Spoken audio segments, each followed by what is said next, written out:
Hello everyone, स्वागत आप सभी का आज एक नए क्लास में। तो आज जो है हम टॉपिक करने वाले हैं मध्यकालीन भारतीय इतिहास से, मिडिवल इंडियन हिस्ट्री से। टॉपिक हमारा रहेगा कि जो मध्यकालीन था भारत या मध्यकालीन जो पीरियड रहा है इतिहास में, उसमें जागीर क्या थी, जागीरदार क्या थे। इनमें कई बच्चों को कन्फ्यूज होता है, तो इसी से रिलेटेड आज का हमारा टॉपिक रहेगा कि मध्यकाल में जब दिल्ली सल्तनत और मुगल शासक जो थे वो शासन करते थे, राज करते थे, राजा या सुल्तान के पास बहुत सारी ज़मीन होती थी। ठीक है, कि मुगल काल हो चाहे दिल्ली सल्तनत में, जब राजा गद्दी पर बैठता था तो उसको काफ़ी ज़मीन होती थी उसके पास। सबसे ज़्यादा ज़मीन किसके पास होती थी? राजा के पास ही होती थी। अब उसे अपने अफसरों को, सैनिकों, सेवकों को वेतन देना होता। अफसर मतलब जो मंत्री परिषद थे, मंत्री उसके साथ रहते थे शासन में, जो उसकी हेल्प करते थे। तो और उन जो सैनिक थे, सैनिक सेवा करते थे युद्धों के इसमें, और सेवक जो थे तो उनको वेतन देना होता था राजा को। पर उस समय जो है नोट या सैलरी जैसी कोई चीज़ नहीं थी, मतलब पैसे नहीं थे, सिर्फ सिक्के होते थे। लेकिन सिक्के में सैलरी देना मुश्किल था, इसीलिए जो है सैनिकों को और इनको वेतन एक अलग रूप में दिया जाता था। तो उसके लिए उन्होंने एक तरीका निकाला उन शासकों ने, हम तुम्हें पैसा नहीं देंगे बल्कि ज़मीन मतलब एरिया देंगे, एक क्षेत्र देंगे। तुम वहाँ से जो भी टैक्स मतलब कर या राजस्व आएगा, लोग तुम्हें जो टैक्स देंगे वहाँ से, उस क्षेत्र से, वहीं तुम्हारा वेतन होगा। तो ये उस समय मध्यकालीन भारतीय इतिहास की विशेषता थी कि मंत्रियों को, अधिकारियों को, सैनिकों को वेतन के बदले जागीर, जमीन दी जाती थी। मतलब एरिया दिया जाता था, क्षेत्र दिया जाता था, जमीन का एक हिस्सा दिया जाता था, जिसमें से उस जमीन से जितना टैक्स आता था, वहाँ के लोग उस मंत्री को जितना टैक्स देते थे, उसी टैक्स से जो है अपनी सैलरी निकालते थे। इस तरह जो जमीन दी जाती थी उसे क्या कहा गया? जागीर। उस जमीन को ही जागीर बोला गया। और यह जमीन जिस आदमी को दी जाती थी उसको क्या बोला गया? जागीरदार। आई होप आपको क्लियर हुआ होगा कंसेप्ट कि राजा अपने मंत्रियों को, अपने अधिकारियों को, सैनिकों को सैलरी नगद देने की बजाय जो है जमीन का हिस्सा दे देते थे, जमीन का टुकड़ा या क्षेत्र दे देते थे बड़ा सारा। और उस जमीन से जहाँ उस फसल का जो टैक्स चुकाते थे लोग, उस टैक्स को सैलरी के रूप में वो रख लेते थे। तो उन अधिकारियों को, मंत्रियों को जो जमीन दी जाती थी उसको क्या बोला जाता था? जागीर। और जिसको दी जाती थी उसको क्या बोला जाता था? जागीरदार। अब आता है कि जागीरदार करता क्या था, कि जिसको जमीन मिलती थी वो वहाँ पर क्या, कैसे अपनी सैलरी वसूल करता था, उसके बारे में देखते हैं। कि अपने इलाके से वो कर वसूल करता था। मतलब उसको जितनी ज़मीन, मतलब 2 गांव की ज़मीन मिली या 3 गांव की ज़मीन मिली है, तो उन तीनों गांव की ज़मीन, वहाँ से जो टैक्स आएगा, लोग जो कर देंगे, वो सारा कर जो है किसके पास आएगा? जिसको उसकी ज़मीन मिली हुई है, उस जागीरदार के पास। उस टैक्स के पैसे से अपना खर्च चलाता था और अपनी सेना का खर्चा चलाता था। और जमीन के बदले में जो है राजा के लिए सेवा या युद्ध में वह जागीरदार हेल्प करता था। कि जागीरदार अपने पास जो सैनिक रखता था, जब राजा को ज़रूरत होती थी तो उन सैनिकों को राजा के पास युद्ध करने के लिए भेज देता था। अब याद रखेगा कि जिस व्यक्ति को जो ज़मीन मिली थी वेतन के बदले में, वो उस ज़मीन का परमानेंट मालिक नहीं था, बल्कि अस्थायी रूप से सिर्फ उसको अधिकार मिला हुआ था, सिर्फ अपनी सैलरी लेने के लिए, वेतन लेने के लिए। ठीक है, वो परमानेंट वो हकदार नहीं था। मतलब कि जागीर जिसको मिली थी, जागीरदार, वो जागीरदार परमानेंट उस ज़मीन का मालिक नहीं होता था। Okay, next step. अब जागीर के प्रकार हम देखते हैं कि जागीर कितने प्रकार की थी। सबसे पहली रहेगी तनख्वाही जागीर। ठीक है, यह जागीर अफसरों मतलब मंत्रियों और सैनिकों को वेतन के बदले में दी जाती थी, सैलरी के बदले। मतलब कि जो तनख्वाही जागीर थी वो बड़े बड़े जो मंत्री रहते थे ना राजा के साथ, उनको, और जो उनके मुख्य सैनिक होते थे राजा के, उन सैनिकों को दी जाती थी वेतन के बदले। उनको जो ज़मीन दी जाती थी उसको बोला जाता था तनख्वाही जागीर। इस तनख्वाही जागीर की विशेषताएं क्या थी? कि यह अस्थायी होती थी। जागीरदार को किसी इलाके से राजस्व वसूलने का अधिकार दिया जाता था। उस राजस्व या टैक्स से वह अपना वेतन लेता था और अपना खर्चा निकालता था। और जब तक वह उस जागीर की सेवा में रहता था, जब तक मतलब वो राजा के पास रहता था, वो चाहे वो अधिकारी हो, चाहे वो सैनिक हो, चाहे वो कोई भी मंत्री हो, वो जब तक राजा के यहाँ नौकरी करता था तब तक यह जागीर उसके पास रहती थी। सेवा समाप्त होने पर यह भूमि वापस राज्य के अधीन मतलब राजा के अंडर में आ जाती थी। तो ये तनख्वाही जागीर थी, याद रखिएगा। ये किनको दी जाती थी? अफसरों या फिर मंत्रियों, एक ही बात है, बड़े बड़े मंत्रियों को और सैनिकों को। यह अस्थायी होती थी और जागीरदार जो था वो यहाँ से अपना वेतन वसूलता था और अपनी सेना का खर्चा निकालता था। याद रखिएगा, जब तक मंत्री या फिर सैनिक पद पर रहते थे, अपनी नौकरी करते थे, तब तक तो उनको ये जागीर मिली हुई होती थी। जब वो अपनी नौकरी से हट जाते थे तो उनकी ये जागीर या जमीन जो थी वो वापस राजा के अंडर में चली जाती थी। उदाहरण के लिए कि कोई बड़ा सैनिक अफसर है, उसको कहा गया कि तुम अपने क्षेत्र से 10,000 रुपये टैक्स वसूल कर लो और वहीं तुम्हारा वेतन है, वहीं तुम्हारी सैलरी है। ठीक है, सैनिक को बोला गया कि 2 गांव की ज़मीन है, वहाँ से तुम 10,000 रुपये वसूल करो, वहीं तुम्हारी सैलरी होगी। तो इस तरह से जो है उस ज़मीन के टुकड़े से उसको सैलरी आसानी से मिल जाती थी। अब सेकंड नंबर की जागीर कौन सी थी? अल तमगा जागीर। कि अल तमगा जो है ये तुर्की भाषा का शब्द है, जिसका अर्थ क्या होता है? राजकीय मुहर से दी गई विशेष भूमि। कि जिस भूमि पर राजा की मुहर ठप्पा लग जाता था ना, वो भूमि क्या कहलाती थी? अल तमगा जागीर। और यह जागीर जो है वो सम्मान या इनाम के रूप में दी जाती थी। कि जिसको राजा जो है अपने से बड़े का ज़्यादा सम्मान करता था, उसको अपना आदर्श मानता था, उसको देता था, या फिर किसी ने कोई अच्छा काम किया है तो उसको राजा इनाम के रूप में खुश होकर यह जागीर प्रदान करता था। इसकी विशेषताएं देखते हैं कि इसे धार्मिक विद्वानों को, सूफी संतों या फिर ऊंचे पदों पर बैठे हुए लोगों को दी जाती थी। कि जो धार्मिक विद्वान थे उनको दी जाती थी और जो सूफी संत थे उनको जो है आदर के रूप में, सम्मान के रूप में राजा यह जागीर या जमीन का टुकड़ा देते थे, जिसको अल तमगा जागीर बोली गई है। यह अक्सर टैक्स मुक्त भूमि होती थी। कई बार इसे वंशानुगत भी बना दिया जाता था। इसमें प्राप्तकर्ता को पूर्ण अधिकार मिले होते थे, पर भूमि का स्वामित्व जो है मतलब इस भूमि को, यह भूमि जिसको मिलती थी उसका अधिकार हो जाता था। पूरा तरह अधिकार नहीं होता था, बल्कि मतलब सबसे मुख्य जो है हेड तो राजा ही रहेगा, लेकिन कुछ हद तक जो है इस जमीन पर उन विद्वानों का, जिनको सूफी संतों को मिली होती थी, जिन लोगों को यह जमीन मिलती थी अल तमगा जागीर, वो वहाँ का लगभग स्थायी सा अधिकार उसको मान लिया जाता था। मान लीजिए कि किसी सूफी संत को सम्मान के रूप में एक गांव की जमीन दी गई है, तो वह वहां से आय लेकर अपनी धार्मिक कार्य कर सकते थे। ठीक है,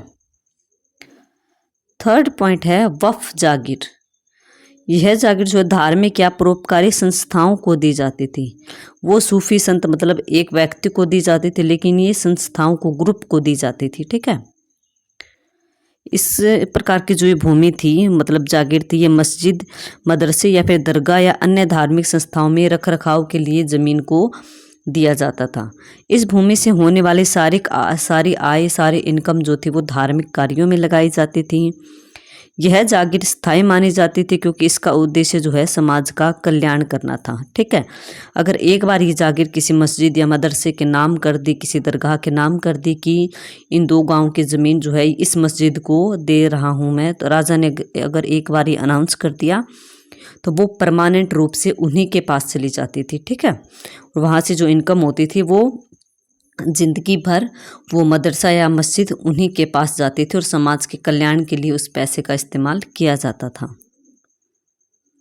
मान लीजिए कि किसी राजा ने किसी मदरसे, देखिए आज हम स्कूल बोल देते हैं, उस समय जो है स्कूलों को मदरसा बोला जाता था, तो मदरसे को वक्फ जागीर दी ताकि वहाँ के जो शिक्षक है और छात्रों का खर्चा अच्छे प्रकार से चल सके। ठीक है, शिक्षक बच्चों को अच्छी शिक्षा दे सके और छात्र जो है अपनी पढ़ाई लिखाई अच्छे से कर सके। शिक्षक अपना स्कूल का खर्चा वहाँ से, उस ज़मीन से होने वाले आय से निकाल सके। तो ये वक्फ जागीर थी।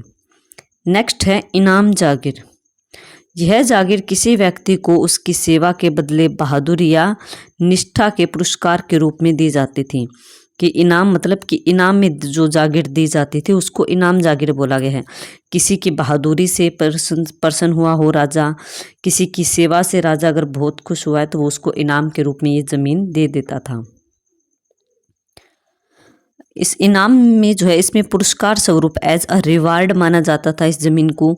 यह कई बार वंशानुगत हो जाती थी, यानी उसके परिवार को यह भूमि मिलती रहती थी। मान लीजिए एक फैमिली है, उसमें से अगर एक सैनिक है, उसने काफ़ी अच्छी सेवा की, उसका काफ़ी अच्छा रिकॉर्ड रहा है, तो उसको अगर कोई ज़मीन दे दी तो उसके आगे जो उसके बेटों को मिलती रहती थी ऐसे, क्योंकि उसके परिवार की जो है पोजीशन अच्छी हो जाती थी राजा की नज़रों में कि हाँ इसकी फैमिली अच्छी, यहाँ से मुझे ईमानदारी से काम करने वाले सैनिक मिल सकते हैं। तो वहाँ पर जो उस चीज़ को राजा वंशानुगत कर देता था, उसके बेटों को, उसके पोतों को वो ज़मीन मिलती रहती थी। लेकिन मुख्य हक किसका रहता था उस ज़मीन पर? अंत में उसका हक राजा का ही होता था। इसमें कर में छूट भी दी जा सकती थी इस भूमि में।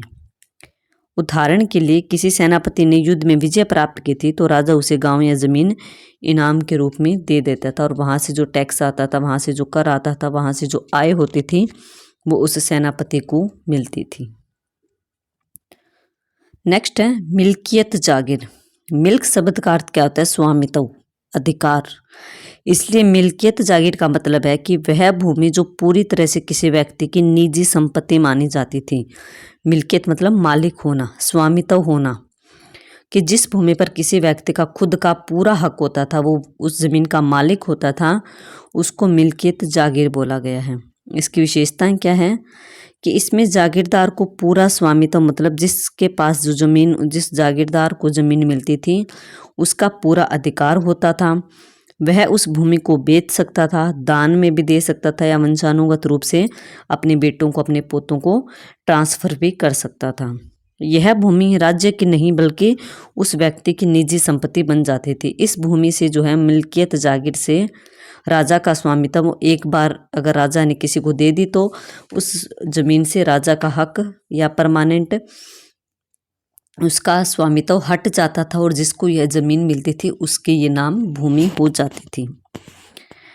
उदाहरण के लिए किसी राजा ने किसी प्रिय व्यक्ति को स्थायी रूप से अगर एक गांव दे दिया है तो वह गांव उस व्यक्ति का परमानेंट रूप से हो जाता था। अब थोड़ा सा शॉर्ट में देखिए जितनी जागीर हमने पढ़ी है, कि सबसे पहले हमने पढ़ी थी तनख्वाही जागीर, कि जो सैलरी के बदले जो भूमि अधिकारियों को, मंत्रियों को या बड़े बड़े सैनिक अधिकारियों को दी जाती थी उस भूमि को तनख्वाही जागीर बोला गया, जो तनख्वाह के बदले में दी जाती थी। अलतमगा जागीर, यह किसी सम्मान या इनाम में धार्मिक या ऊंचे दर्जे के लोगों को, किसी संत को, किसी धार्मिक गुरु को जो जमीन दी जाती थी उसको अलतमगा जागीर बोला गया है। वफ जागीर क्या थी? है धार्मिक कार्यों के लिए किसी मस्जिद को दे दिया, फिर किसी मदरसे या स्कूल को चलाने के लिए जो भूमि दे दी उसको वफ जागीर बोला गया।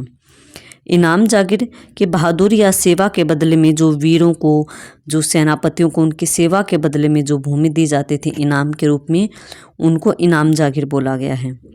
मिल्कियत जागीर के पूरी तरह से जिस पर निजी संपत्ति होती थी, जिसका पूरी तरह से परमानेंट अधिकार हो जाता था, जो उस भूमि का स्थायी स्वामी बन जाता था, उसको बोला गया है मिल्कियत जागीर। तो ये आज का हमारा टॉपिक था कि जागीर क्या होती है और जागीर के कितने प्रकार होते हैं। तो आई होप आपको ये टॉपिक अच्छे से समझ आया होगा। मैंने बहुत ही अच्छे से, बहुत ही इजी उदाहरणों के साथ आपको ये समझाने की कोशिश की है कि जो सैलरी के बदले राजा जो जमीन देता था, चाहे वो कोई भी अधिकारी हो, चाहे कोई भी बड़ा सेनापति हो, चाहे कोई भी जो उसके राज्य में काम करने वाला था, चाहे नौकर चाकर, कुछ भी मान लो आप, अगर उनको राजा कोई जमीन या कोई एरिया देता था तो उसको बोला जाता था जागीर। तो ये राजा जमीन देता क्यों था? ताकि उनको नगद सैलरी ना देना पड़े, उस जमीन से, उस क्षेत्र से, उस भूमि से जो टैक्स मिलता था, आय प्राप्त होती थी, उसको जो है अपने पास वो इंसान रख सके, अपनी सैलरी के रूप में उसको यूज कर सके। अब है कि जिसको ये जागीर मिलती थी उसको बोला गया है जागीरदार। तो ये मैंने इन 2 लाइनों में समझाने की आपको कोशिश की है कि जो जमीन दी जाती थी उस जमीन का नाम क्या रख दिया गया? जागीर। ये नहीं बोला जाता था कि उसको ये जागीर मिली, जमीन मिली हुई है, बल्कि ये बोल देते थे कि उसको उस क्षेत्र की जागीर मिली हुई है। और जागीर जिसके पास होती थी या जागीर जिसको मिलती थी उसको, उस मालिक को बोला जाता था जागीरदार। अब जागीरदार क्या करता था, वो टैक्स वसूलेगा उस ज़मीन से, वो अपना खर्चा चलाएगा, अपनी सेना का खर्चा उठाएगा, और जब राजा को ज़रूरत होती थी सैनिकों की तो वो सैनिक भेजेगा। लेकिन वो उस ज़मीन का परमानेंट मालिक नहीं बन पाता था, बल्कि स्थायी रूप से राजा का ही फाइनल अधिकार उस पर होता था। राजा ही उस ज़मीन का मालिक होता था। वो ज़मीन सिर्फ और सिर्फ पैसा प्राप्त करने के लिए उन अधिकारियों और मंत्रियों को दिया जाता था, परमानेंट रूप से नहीं होती थी उनकी वो ज़मीन। फिर आगे हमने जागीर के प्रकार पढ़ लिए। तनख्वाही जागीर हमने देखी, सेकंड हमने अलतमगा जागीर देखी, थर्ड हमने वफ जागीर देखी, फोर्थ हमने इनाम के रूप में जो जागीर मिलती थी इनाम जागीर देखी, और सबसे लास्ट हमने मिल्कियत जागीर देखी, जिसमें कि खुद ज़मीन का मालिक हो जाता था। तो इन पांचों को मैंने आपको डिटेल से भी समझाया, फिर मैंने आपको इनको शॉर्ट में भी लिख दिया है आपके लिए पांचों पॉइंट को। तो आई होप आपको ये अच्छे से टॉपिक जागीर वाला अच्छे से समझ आया होगा। अगर आपको क्लास अच्छी लगती है तो प्लीज़ क्लास को लाइक करना, शेयर करना और चैनल को सब्सक्राइब ज़रूर करना। अगर आपको मेरा पढ़ाने का तरीका अच्छा लगता है, आपको मेरा कंटेंट अच्छा लगता है, तो प्लीज़ ज़्यादा से ज़्यादा आप और बच्चों तक भी शेयर कीजिए। अगर आपको कोई और टॉपिक पे भी क्लास चाहिए तो आप क्लास के नीचे कमेंट सेक्शन में कमेंट कर सकते हैं। अगर आपको क्लास अच्छी लगती है तो प्लीज़ कमेंट में मुझे कमेंट करके ज़रूर बताएं कि आपको क्लास कैसी लगी, आपको कंटेंट कैसा लगा, आपको टॉपिक अच्छे से समझ आया कि नहीं आया। क्योंकि मुझे सिर्फ और सिर्फ अगर आपके फीडबैक का पता चलता है तो वो सिर्फ और सिर्फ कमेंट से और लाइक से पता चलता है, ठीक है। जितने आप लाइक करेंगे तो मुझे पता चलेगा कि हाँ मेरी क्लास बच्चों को पसंद आई है। आप कमेंट करेंगे तो आपके मैसेज पढ़कर मुझे पता चलेगा कि हाँ बच्चों को क्लास समझ आए, उनको टॉपिक समझ आया, उनको कंटेंट अच्छा लगा। तो हर क्लास के नीचे प्लीज़ जो भी बच्चा क्लास देखे मेरी बातों को स्किप ना करे, आप प्लीज़ कमेंट ज़रूर कीजिए कि आपको क्लास कैसी लगती है। ओके, तो चलिए आज की क्लास हमारी यहीं तक रहेगी। उम्मीद करती हूँ कि आप कमेंट ज़रूर करेंगे और क्लास को ज़्यादा से ज़्यादा लाइक और शेयर भी करेंगे और चैनल को सब्सक्राइब भी करेंगे। Okay, thank you everyone.